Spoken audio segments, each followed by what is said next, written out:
And if you're Emma Corrin and you have live rats on you for 14 takes of rat urine in your clavicle pooling.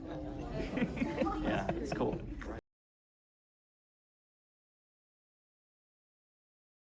Robert Eggers, Bill Skarsgård, Nicholas Hoult, Willem Dafoe, and the one and only Lily Rose Depp.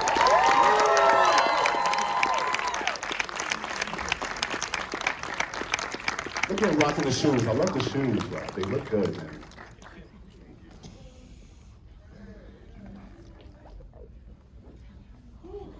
All right, one more round of applause, ladies and gentlemen.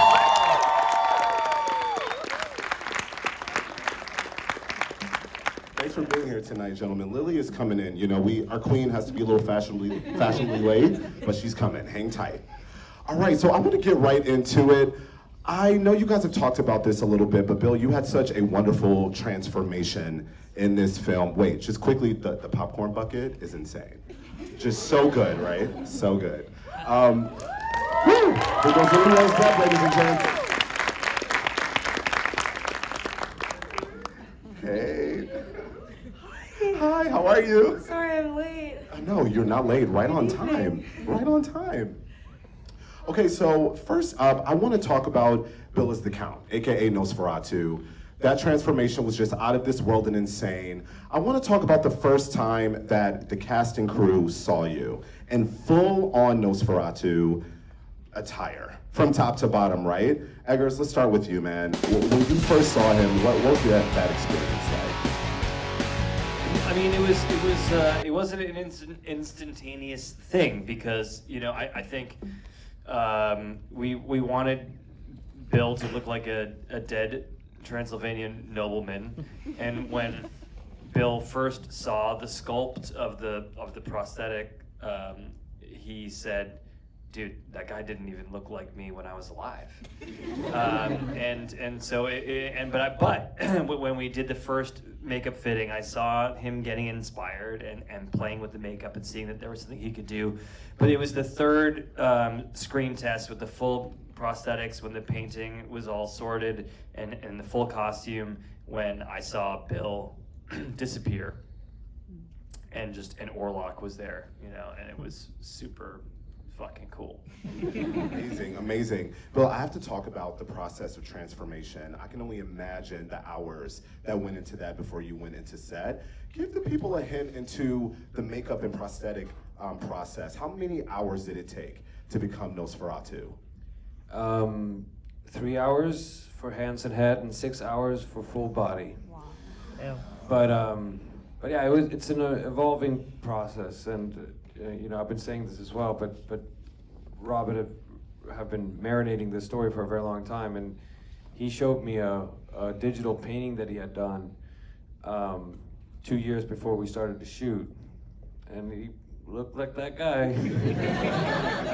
So it was very cool, but you prep in an abstract way because you're prepping the voice and you do all these kind of technicalities, and I would share everything with Robert. You know, he's very specific as a filmmaker, as you guys know, and that's a tool for an actor, because you just go, okay, what do you think here? What do you think here? And he goes, and you're like, all right, cool, and that was sort of the evolving process of it, and yeah, like he said, I think for the camera test that we did, the second or third one, there's sort of a sense of relief, because I felt the character come for the only time, the first time I felt the character come alive was the same time that he noticed him come alive.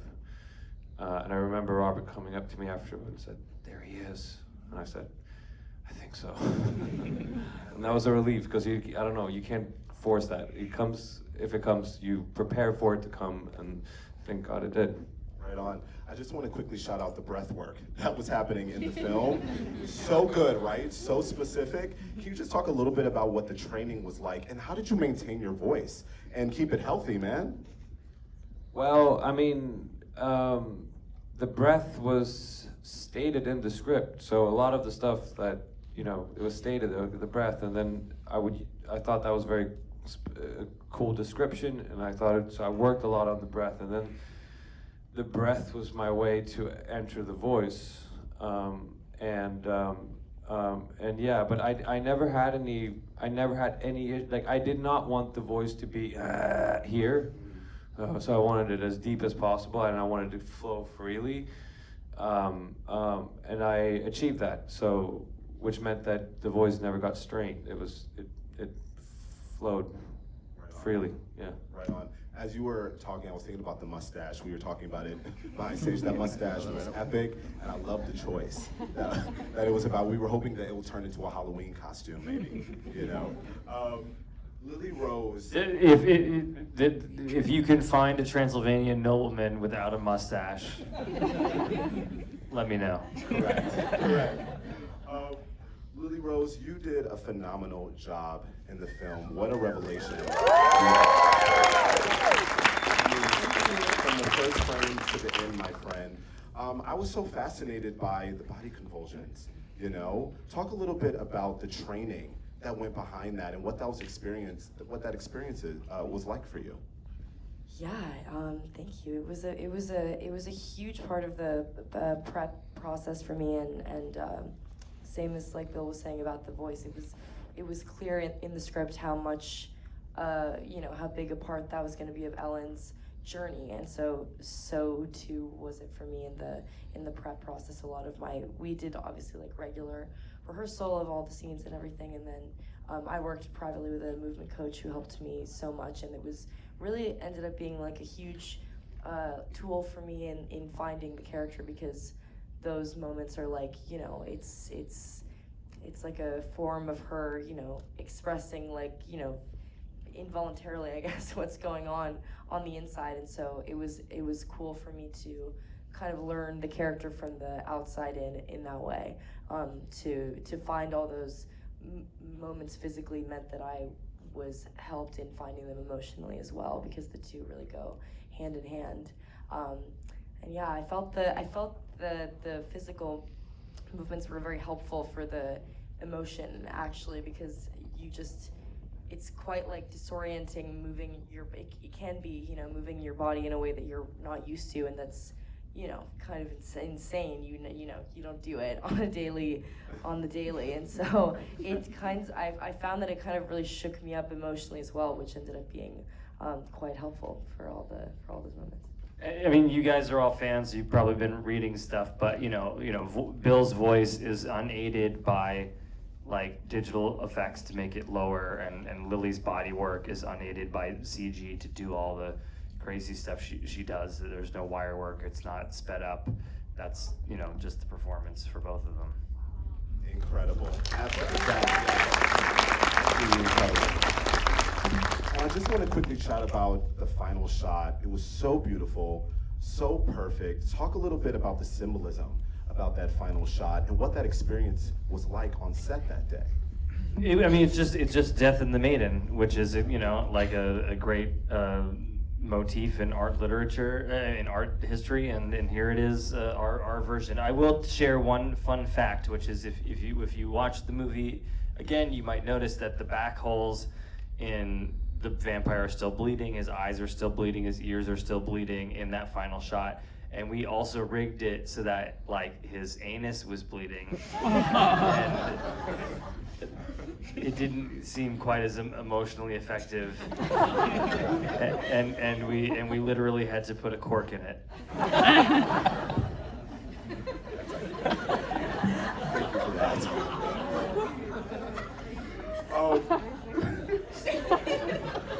I mean, wow. Some of us are hearing that for the first time. Right on. And Nicholas, man, you were also absolutely incredible in the film.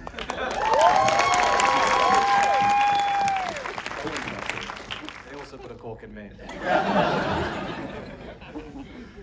I'm curious, much of the beginning of the film features your character trapped in this castle, and I was particularly fascinated by the pacing in the first half of this film. It felt so intentional, and I feel like it left us all hanging on the edge of our seat, like, what is gonna happen next, Talk a little bit about how you worked with Robert Eggers to build that pacing, and what that experience was like meeting the Count for the first time on set.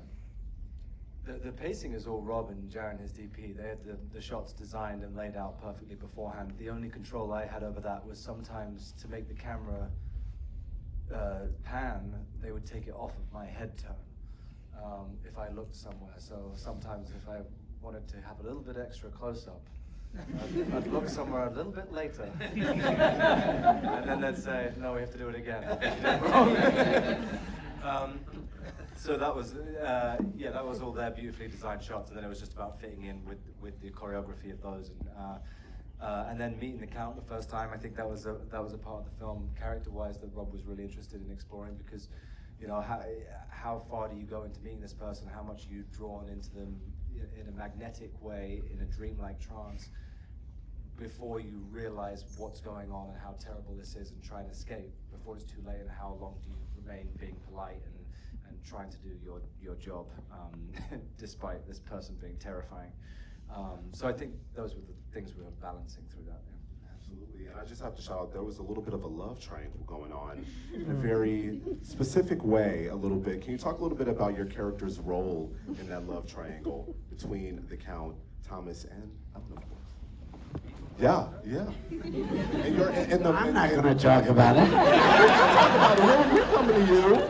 Will, you can talk about it too. Mr. Stand in the corner while they're having a love triangle.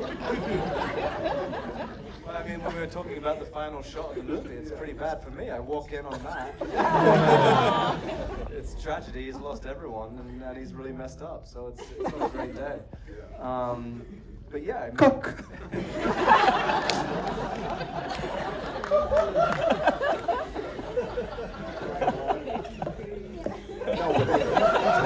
No, it's okay. You talked a little bit about it. You know, I just thought that love triangle was very interesting in the way it was depicted on screen. And Robert Eggers, you did an incredible job bringing that to life as well. And, you know, I thought that played a lot to the story. Thank you. Of course. Mr. Willem Dafoe.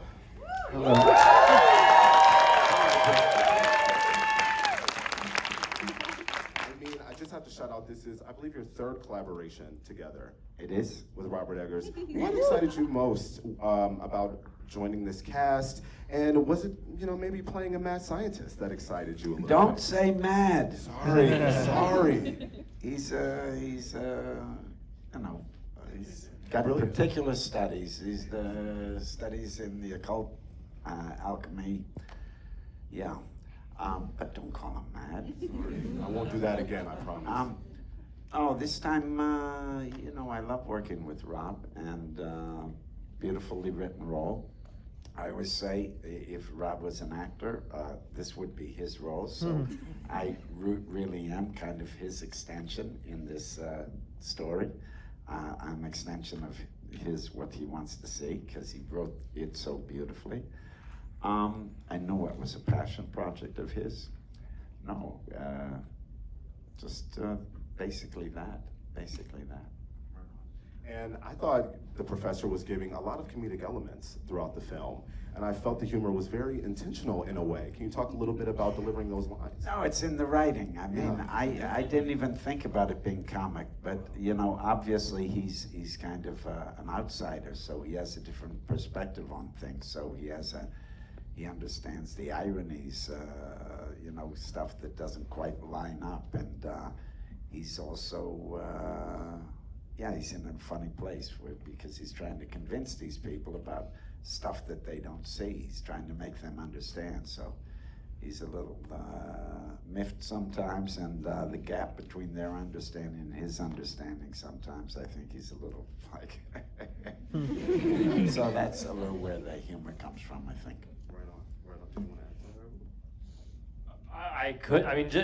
Yes, like obviously Willem didn't play it for comedy because he's a good actor, to put it mildly.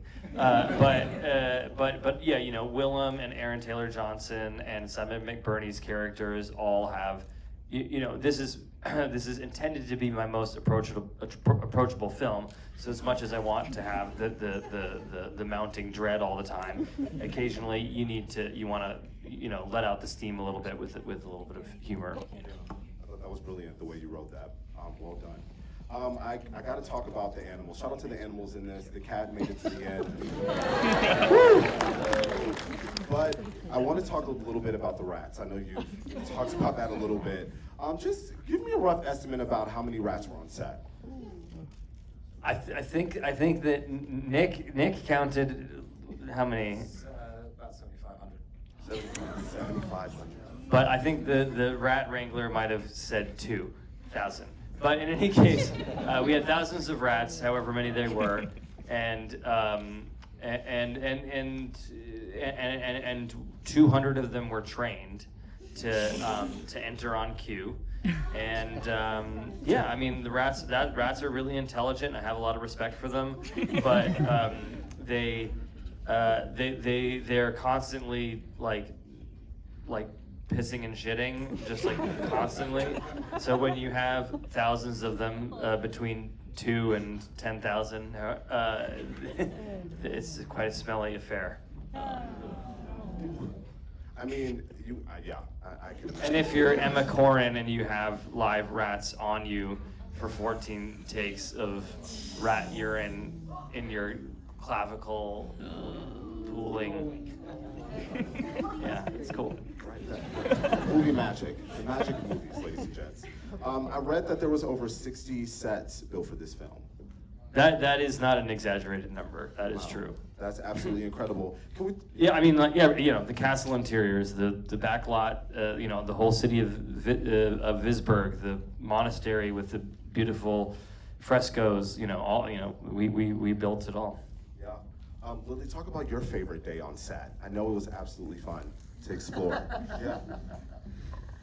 My favorite day on set. Yeah. God, it's tough. I mean, I don't know. I mean, it was fun when we got to like all be together, I guess. I don't know. It was very like, you know, it was such like a wonderful, unforgettable experience making this, but it wasn't like ha ha ha ha, like, you know, LOL all day. It was you know, it was like there was a lot of like focus and you know, just a lot of tricky stuff to get done. And so, and like Nick, you've said this before, but I feel like it's very true. Like whenever you did accomplish something that was like tricky to get done, it felt like a beautiful win because everybody was involved, because like so many things have to go right for it to end up as beautiful as, you know, what you see. And so it feels like cool because we like all did it together. But as far as like fun stuff, I feel like it was fun when we got to all be together. Like it wasn't all the time that we got to do scenes like all of us. So that was fun. Yeah. Is there a scene that you're most proud of? I love that you tossed it to that working together to accomplish a goal. What, maybe call it a scene or a moment that you're most proud of in the film? Oh, I don't know. I can't. I feel like I have a hard time like looking at my own self and being like that was good. So I don't know. But I'm really proud of the movie. I feel like we all feel that way. Like I think it's so beautiful, and I'm just like still really excited that I got to be a part of it. Honestly. Right on. I feel like you are building, Robert, your whole cinematic universe. Man, I mean, your films are so specific, they're so dope. Talk to me a little bit about what your characters have to possess to survive in your cinematic universe. I mean, my characters usually don't survive, but Or just exist, the maybe. actors though need a lot of courage and ferocity, and that's, you know, the thing that I love about everyone who's sitting to the right of me is like the passion and hunger that they brought to set every single day, and you know, it was sort of like alluded to, but we do these long unbroken takes, and obviously I'm not the only director who does this kind of stuff, but the way me and Jaron, my DP, and I work is most of the shots we storyboard and plan before the actors get there, and then we have weeks of rehearsal where the actors have to learn this blocking, and then we're on set and everyone's dependent on each other, you know, and Willem's dependent on Aaron, and Aaron's dependent on Emma, and they're dependent on Lily, and the camera operator, and the dolly pusher, and the focus puller, and you know, we never use steady cam, so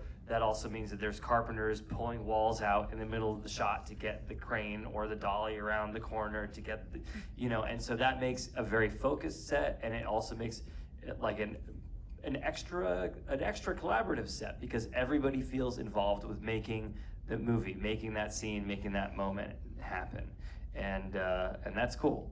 So we need that to survive to make the movie. But I'm actually disappointed that so many people live in at the end of this. Last question, obviously this comes out on Christmas Day and so many people are excited to see it around the world. What do you hope that this rendition of Nosferatu is known for? I mean, the two things that are the most different from the Murnau film is one, that Ellen, Lily Rose Depp's character, is the female protagonist, is the central protagonist, and the hope was that by telling it through her eyes, the story would have more emotional and psychological depth. And then the other thing is that the vampire is a vampire from folklore. I wanted the vampire to be scary again, so I turned to folklore that was written about and by people who thought that vampires actually existed. And those early folk vampires were nasty, rotten corpses, and I thought that would be a lot of fun to explore. Right on. Everybody, give these lovely people a round of applause. Thank you so much for your time and energy tonight. We're just going to ask everybody to stay seated so our talent can head to another Q&A. They are very busy, and then we can all head out.